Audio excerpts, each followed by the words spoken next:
नमस्कार दोस्तों, team Kalyani IAS में आप सभी का एक बार फिर से स्वागत है। दोस्तों, पिछले लेक्चर में मैंने आपके साथ दिल्ली सल्तनत में जो गुलाम वंश है और उस गुलाम वंश के तहत मैंने कुतुबुद्दीन ऐबक, उसके बाद जो दिल्ली का जो शासक बना आराम शाह, और आराम शाह के बाद जो शासक बनता है जो कि इल्तुतमिश हुआ, इसके बारे में मैंने आपसे डिस्कस किया था। तो दोस्तों, जब इल्तुतमिश की मृत्यु हो जाती है तो इल्तुतमिश की मृत्यु के बाद रुकनुद्दीन फिरोज जो उसका बेटा था वह शासक बनता है।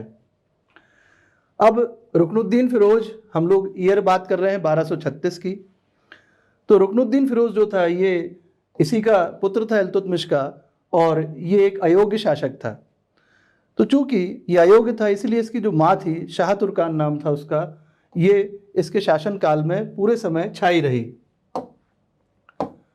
तो यहाँ जो है अमीरों ने क्या किया, रुकनुद्दीन फिरोज को गद्दी से हटाया और जो है यहाँ रजिया को सुल्तान बना दिया जाता है। तो रुकनुद्दीन फिरोज के बाद अब हम लोग रजिया के बारे में पढ़ेंगे, जो कि भारत की पहली मुस्लिम शासिका हुई और जिसका शासनकाल हमें देखने को मिलता है 1236 से 1240 के बीच में। तो जैसा कि मैंने आपको बताया कि यह भारत की जो है पहली मुस्लिम शासिका थी। जब ये शासक बनती है तो जो यहाँ जो पर्दा प्रथा होती है उसको त्याग देती है। जिस तरह के वस्त्र जो हैं जो पुरुष शासकों के द्वारा पहने जाते हैं, आप कह सकते हैं मर्दाना कपड़े ये पहन करके राज दरबार में आने लग गई थी। यही नहीं, इसके द्वारा शिकार करना, घुड़सवारी करना, ये सभी भी स्टार्ट कर दिया गया था। तो जैसा कि एक सिंपल सा क्वेश्चन यही बनता है कि भारत की पहली या प्रथम मुस्लिम शासिका कौन हुई, तो वही थी रजिया सुल्तान, जिसका शासनकाल हमें देखने को मिलता है 1236 से 1240 के बीच में। अब दोस्तों क्वेश्चन ये उठता है कि रजिया सुल्तान के साथ क्या हुआ अंत में। तो यहाँ हम लोग पढ़ते हैं अल्तुनिया के विद्रोह के बारे में। अल्तुनिया का जो विद्रोह है ये भटिंडा में सूबेदार हुआ करता था। तो इसका जब विद्रोह होता है तो रजिया वहाँ विद्रोह दबाने जाती है। विद्रोह दबाने के दौरान जो षड्यंत्रकारी थे ये क्या करते हैं, जो रजिया सुल्तान के बाद जो शासक बनता बहराम शाह, इसको जो है दिल्ली का शासक बना देते हैं। और साथ में जब रजिया सुल्तान के साथ जो युद्ध में जो सामंत सरदार शामिल थे, उन्होंने जो है रजिया सुल्तान को धोखा दिया और धोखे से जो है इसको कैद करवा दिया था।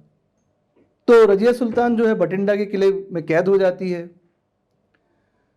अब जो अल्तुनिया था और रजिया थी, चूंकि दोनों ही क्या चाहते थे कि दोनों ही दिल्ली पर शासन करना चाहते थे, तो दोनों के पास जो है और कोई विकल्प नहीं बचा। दोनों ने विवाह कर लिया और दोनों ने जो है दिल्ली की तरफ कूच किया। लेकिन दिल्ली की सेना से ये लोग मुकाबला नहीं कर पाते हैं और ये पराजित हो जाते हैं। जब ये दिल्ली से वापस लौट रहे थे तो रास्ते में सैनिकों ने इनका साथ छोड़ दिया और हिंदू डाकुओं के द्वारा इनका कैथल नामक स्थान पर वध कर दिया जाता है। तो दोस्तों यहाँ पर रजिया सुल्तान की इस तरह से कहानी खत्म हो जाती है और एक क्वेश्चन ये बनता है कि इनकी जो हत्या हुई थी वह कहाँ पर हुई थी। तो आपको याद रखना होगा कि कैथल के समीप इनकी हत्या कर दी जाती है। तो ये स्थान आपको याद रखना होगा, कैथल नाम की जो जगह थी। तो दोस्तों ये तो था रजिया सुल्तान के बारे में। रजिया सुल्तान के बाद जो अगला शासक होता है उसका नाम था मुइजुद्दीन बहराम शाह। अब चूंकि ये एक नाम मात्र का शासक था, अयोग्य शासक था, तो हमने देखा था इल्तुतमिश के द्वारा एक 40 सरदारों का संगठन बनाया गया था जिसको तुर्कान चहलगानी कहा गया है। तो इस समय जो वास्तविक शक्ति थी वह इस 40 दल के पास ही हुआ करती थी। तो कुल मिलाकर के बहराम शाह भी एक अयोग्य शासक सिद्ध हुआ और बहराम शाह की 1242 में हत्या कर दी जाती है। बहराम शाह के बाद अलाउद्दीन मसूद शाह नाम का व्यक्ति जो है ये शासक बनता है। इसका कार्यकाल 1242 से 1246 के बीच में हमको देखने को मिलता है। अब मसूद शाह ये भी नाम मात्र का शासक था, ये भी दुर्बल और एक अयोग्य शासक सिद्ध हुआ, इसीलिए इसका भी हमें बहुत लंबा शासन देखने को नहीं मिलता है। और साथ में इनकी कोई उपलब्धियां या आप कह सकते हैं कोई राज्य विस्तार भी हमें कुछ भी पढ़ने को नहीं मिलते हैं। तो बलबन जो कि इस 40 दल का ही एक सरदार हुआ करता था, इसके द्वारा मसूद शाह को षड्यंत्र करके उसे कैद कर लिया जाता और कैद खाने में इसकी लंबे समय के बाद मृत्यु हो जाती है। तो यहाँ से जो है मसूद शाह का इतिहास भी खत्म हो जाता है। अब अलाउद्दीन मसूद शाह के बाद नासिरुद्दीन महमूद नाम का जो है यहाँ पर सुल्तान बनता है, नासिरुद्दीन महमूद शाह नामक व्यक्ति। अब इसके समय में जो भी सारी सत्ता थी ये बलबन के हाथों में थी। नासिरुद्दीन महमूद की जब मृत्यु हो जाती है तो उसके बाद जो है बलबन ही जो है दिल्ली का सुल्तान बनता है। इसके बाद दोस्तों हम लोग बलबन के बारे में पढ़ेंगे। तो यहाँ से जो है हमने देखा कि बलबन जो है वह एक शक्तिशाली व्यक्ति हो जाता है। महमूद जो है, नासिरुद्दीन महमूद जो है ये भी नाम मात्र का शासक रह जाता है। इस समय जो है नासिरुद्दीन महमूद के द्वारा बलबन को उलुग खां की उपाधि दी गई थी, साथ में नायब मामलिकात का पद भी दिया गया था।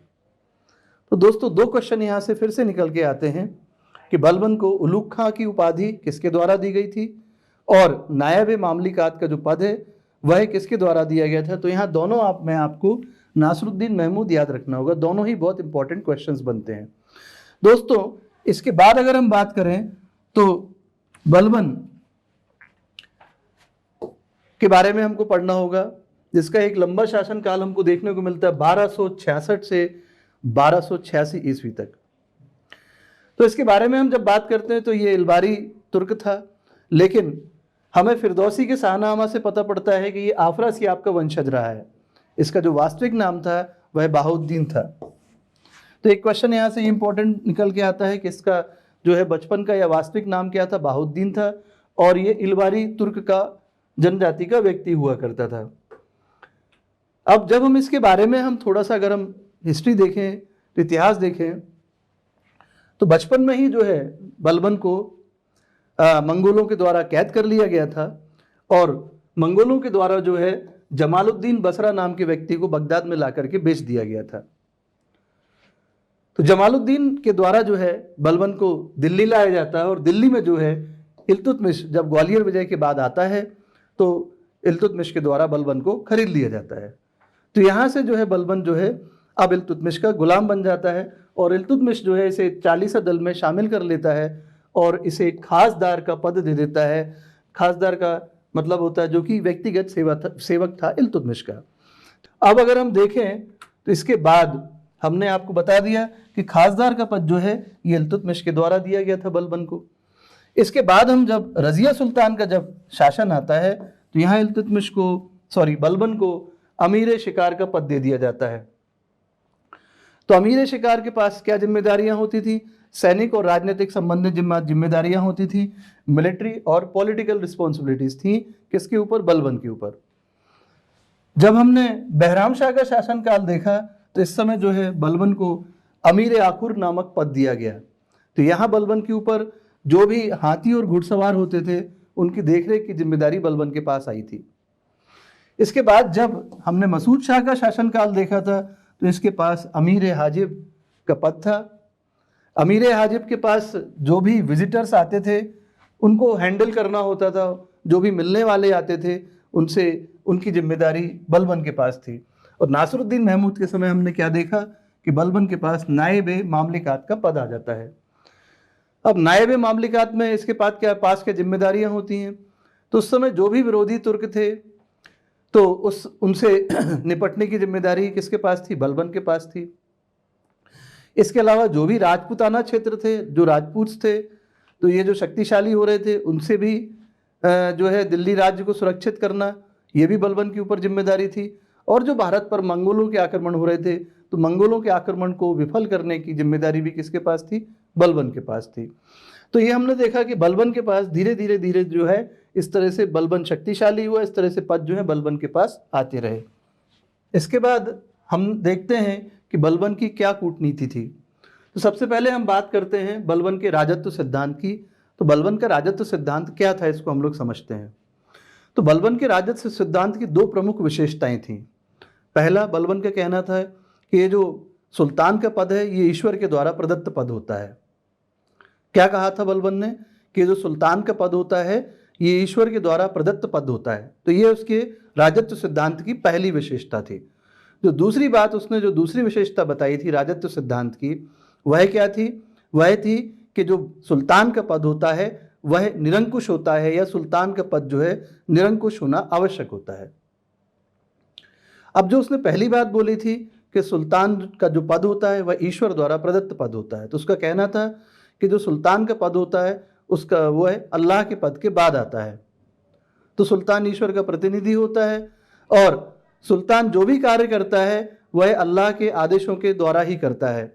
बलबन का कहना था कि जनता को या प्रजा को सुल्तान के कार्यों की आलोचना करने का अधिकार नहीं होता है,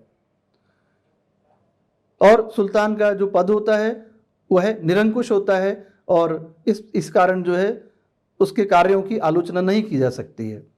तो ये तो था बलबन का राजत्व सिद्धांत। इसके अलावा बलबन की जो नीति थी वह लौह और रक्त की नीति थी।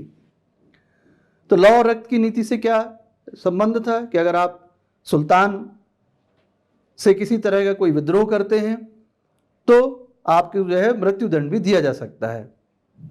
इसके अलावा हमने क्या देखा कि बलबन ने जो है तुर्काने चेहलगानी का खात्मा भी किया। तो एक क्वेश्चन ये बहुत ज़्यादा एग्जाम्स में पूछा जाता है और पूछा भी गया है कि जो संगठन था 40 सरदारों का संगठन जो कि इल्तुतमिश के द्वारा बनाया गया था, तो उसका खात्मा किसने किसके द्वारा किया गया था? तो वह बलबन के द्वारा किया गया था। तो अब ये तो हम जानते हैं कि इतना बड़ा 40 सरदारों का संगठन है, वह एक दिन में तो ख़त्म नहीं किया जा सकता है। तो धीरे धीरे क्रमशः जब बलबन को मौके जिस तरह के मिले उसने उस तरह से उन सरदारों को ख़त्म किया। जैसे बदायूं का एक सूबेदार था जिसका नाम था मलिक बकबक, तो उसके द्वारा उसके दास को जो है दंड दिया गया था, दंड स्वरूप उसको कई कोड़े उसने लगवाए थे। तो यहाँ जो है बलबन ने भी कहा कि इसको मलिक बकबक को भी 500 कोड़े लगाए जाए। तो इस तरह से मलिक बकबक की भी मृत्यु हो जाती है। एक और सरदार हुआ करता था बलबन का जिसका नाम था अमीन खान, तो इसको जो है बंगाल अभियान के लिए भेजा था, बंगाल अभियान में विफल हो जाता है, तो यहाँ जो है उसको ये मृत्युदंड दे देता है। इसी तरह से एक और इसका सरदार था, चेहलगानी का सरदार था जिसका नाम था शेर खान, और शेर खान को जो है बलबन के द्वारा जहर दे करके मरवा दिया जाता है। तो इस तरह से धीरे धीरे बलबन के द्वारा सारे सरदारों का खात्मा कर दिया जाता है। कुल मिलाकर के जो ये संगठन था 40 सरदारों का संगठन, इसको ये खत्म कर देता है। इसके बाद हमने क्या देखा कि जो आंतरिक विद्रोह हुए थे इनका भी दमन किया। तो दिल्ली के आसपास जो है भारी मात्रा में जो मेवाती थे या जो बुंदेलखंड में जो विद्रोह हो रहे थे उनका भी इसके द्वारा दमन किया गया। यहाँ हम अलग से बात करते हैं मेवातियों के दमन की। तो मेवाती क्या थे? ये डाकू थे और दिल्ली के आसपास लगभग 3-4 हज़ार जो है ये संख्या में हो चुके थे। दिल्ली की आम जनता को बहुत परेशान करते थे, ठगी करना, लूटपाट करना। तो बलबन के द्वारा दिल्ली के आसपास के जो भी क्षेत्र थे जहाँ बहुत ज़्यादा मात्रा में जंगल थे वहाँ उन पेड़ों को कटवाया गया, उसके द्वारा सड़कें बनवाई गई और वहाँ जो है चौकियाँ बनवाई गई, जिससे कि इन मेवातियों को हम इस तरह के कार्य करने से रोक सकें। तो इन मेवातियों का दमन किया, मेवातियों को बुरी तरह से मारा। तो ये मेवातियों का दमन भी बलबन के द्वारा किया गया था। तो हम ये भी कह सकते हैं कि बलबन के राजत्व सिद्धांत का एक हिस्सा और हमें क्या देखने को मिलता है कि जो सुल्तान का जो कार्य होता है उसमें हमें वेलफेयर, जनता का भला भी दिखाई दे रहा है। इसके अलावा गंगा यमुना का जो दोआब क्षेत्र था, आप सभी जानते हैं कि गंगा यमुना का जो दोआब क्षेत्र है, यहाँ की जो ज़मीन होती बहुत ज़्यादा उपजाऊ होती, फर्टाइल होती है। तो यहाँ बलबन के द्वारा जो धनी जो व्यक्ति थे उनको प्रमुख इक्तादार बना दिया गया। ऐसे गांव जो थे जो बलबन की नीतियों को फॉलो नहीं कर रहे थे, उनके आदेशों को नहीं मान रहे थे, उन गांवों को नष्ट करने की इसके आदेश दे दिए। और ऐसे जो लोग थे जो विद्रोह कर सकते थे उनको जो है अधीनता स्वीकार करवा दी। तो इस तरह से आप कह सकते हैं कि गंगा दोआब का जो क्षेत्र था उस पर भी बलबन ने अच्छी तरह से अपना कब्जा कर लिया था। तो ये तो थी बलबन की कूटनीतियाँ। इसके बाद यदि हम देखें तो सांस्कृतिक क्षेत्र में बलबन ने क्या किया था? तो बलबन ने जो ईरानी त्यौहार होता है, नैरोज त्यौहार, इसको बहुत धूमधाम से दिल्ली में मनाना शुरू किया था। तो इससे इसने ये सिद्ध किया कि देखिए मैं आपके देश में जो है ईरानी त्यौहार इतने धूमधाम से मना सकता हूँ, तो मेरी जो है ये शक्तिशाली एक नीति का ये भी एक हिस्सा है। इसके अलावा प्रशासनिक क्षेत्र में अगर हम देखें तो गुप्तचर व्यवस्था की हम बात करें तो इसने अपनी गुप्तचर व्यवस्था को और मजबूती प्रदान करी। गुप्तचर जो है इस समय बरीद कहलाते थे और जो गुप्तचर का जो विभाग होता था उसे बरीद मुमालिक कहा जाता था। तो यहाँ इसने गुप्तचर व्यवस्था को भी संगठित किया। तो आपको क्या याद रखना है, गुप्तचर को यहाँ पर बरीद कहा जाता था और बरीद ए मुमालिक जो है ये गुप्तचर विभाग होता था। इसके अलावा राज्य विस्तार नीति में सैन्य व्यवस्था को और इसने मजबूती प्रदान करी। क्या किया, सैनिकों की वृद्धि करी इसने। इसके अलावा योग्य और निष्ठावान सैनिकों की इसने भर्ती करी, सैनिकों की वेतन में वृद्धि करी।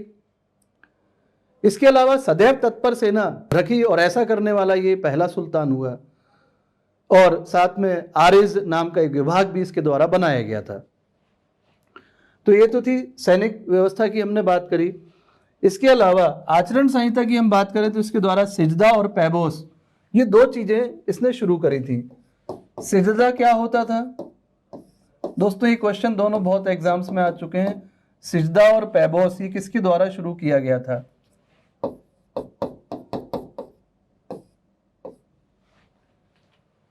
तो सुल्तान के समक्ष दरबार में आए और आप पूरा लेट करके सुल्तान का अभिवादन करें, तो ये क्या था, सिजदा करना, ठीक है।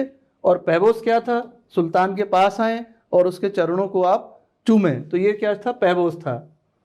तो देखिए अब ये इस तरह की चीजें क्यों करवाई गई बलबन के द्वारा। बलबन के बारे में ऐसा बताया जाता है, इतिहास में ऐसा पढ़ने को आता है कि बलबन के दरबार में सभी को जो है सिर झुका करके खड़े होता था और किसी भी दरबारी को या किसी भी मंत्री को, सेनापति को जो है जब ही बोलने की आज्ञा होती थी, जब उसको उस तरह की परमिशन दी जाती थी। तो जब ऐसा आते साथ आपको करने के लिए बोला जाएगा तो आप वैसे ही सर झुका करके खड़े रहेंगे। बहुत ही डिसिप्लिन्ड इसका दरबार चलता था, ना ही ये कभी हंसता था और ना ही ये कभी अपना कोई दुख का कारण या दुख व्यक्त करता था। कोई बहुत खुशी का समाचार होता था तो उसमें ये खुश नहीं होता था, या बहुत कोई दुख का समाचार होता था तो दुख प्रकट नहीं करता था। किसी दिन किसी दरबारी के द्वारा इसको ये समाचार दिया गया कि इसका जो ज्येष्ठ पुत्र था किसी अभियान में उसकी मृत्यु हो जाती है, तो इससे इस पर कोई प्रभाव नहीं पड़ता है, कोई दुख व्यक्त नहीं किया जाता है इसके द्वारा और ये दरबार की कार्रवाई को सुचारू रूप से चलने देता है। किंतु जब बाद में वह अपने कक्ष में पहुंचता है तो वहाँ ये फूट फूट करके रोता है। कुल मिलाकर के कहने का तात्पर्य यह है कि कभी भी इसने अपने आप को दरबार में या जनता के समक्ष कमजोर नहीं होते हुए दिखाया गया है। प्रशासनिक सुधार की बात हम करें तो सेना के गठन की बात मैंने अभी आपसे करी थी। सेना के गठन में हमने देखा था कि इसने आरिज़ मुमालिक नाम का एक विभाग बनाया था, सैनिकों की संख्या में वृद्धि करी थी, योग्य सैनिकों की भर्ती करी थी, इसके अलावा उनकी वेतन में भी वृद्धि करी थी। मंगोल और पश्चिमोत्तर सीमा प्रांत, तो नॉर्थ वेस्ट में इसके द्वारा क्या किया गया, मंगोलों के आक्रमण विफल हों तो इसके द्वारा जो है मुल्तान, लाहौर इस क्षेत्र में कई सारे किले बनवाए गए और सुमन, सुमाना और उच्च क्षेत्र में भी इसके द्वारा काफ़ी जो है संख्या में सैनिक रखे गए। बताते हैं इसके जो दोनों पुत्र थे बुगरा खान और महमूद, इन दोनों के पास जो इसने 18,000 के आसपास घुड़सवार और भारी मात्रा में जो है सैनिक इसने रख छोड़े थे, कई किले बनाए थे। तो इस कारण जो है मंगोल के जो आक्रमण हो रहे थे उनको भी इसने विफल बनाया था। गुप्तचर विभाग का भी इसने गठन किया था और दोआब में जो एकताएं थी इनका इसने पुनर्ग्रहण किया था। तो ये तो थी इसकी प्रशासनिक सुधार व्यवस्था। अगर हम उपाधि देखें तो इसके पास नियामत खुदाई नाम की उपाधि और जिले इलाही, ये दोनों उपाधियां इसके पास हुआ करती थी। ये दोनों बातें आप लोग याद रखिएगा। जब बलबन की मृत्यु हो जाती है तो इसके बाद कैकुबात नाम का व्यक्ति जो है ये शासक बनता है और आपसे अब आखिरी क्वेश्चन पूछा जाता है गुलाम वंश का, इस वंश का अंतिम शासक कौन हुआ, तो वह था कयूमर्स नाम का व्यक्ति। तो दोस्तों ये तो था पूरा गुलाम वंश के बारे में। गुलाम वंश के बाद हम लोगों को खिलजी वंश पढ़ना होगा, जिसकी स्थापना जलालुद्दीन खिलजी नाम के व्यक्ति के द्वारा की गई थी। दोस्तों, वीडियो देखने के लिए आप सभी का बहुत बहुत धन्यवाद है। नमस्कार।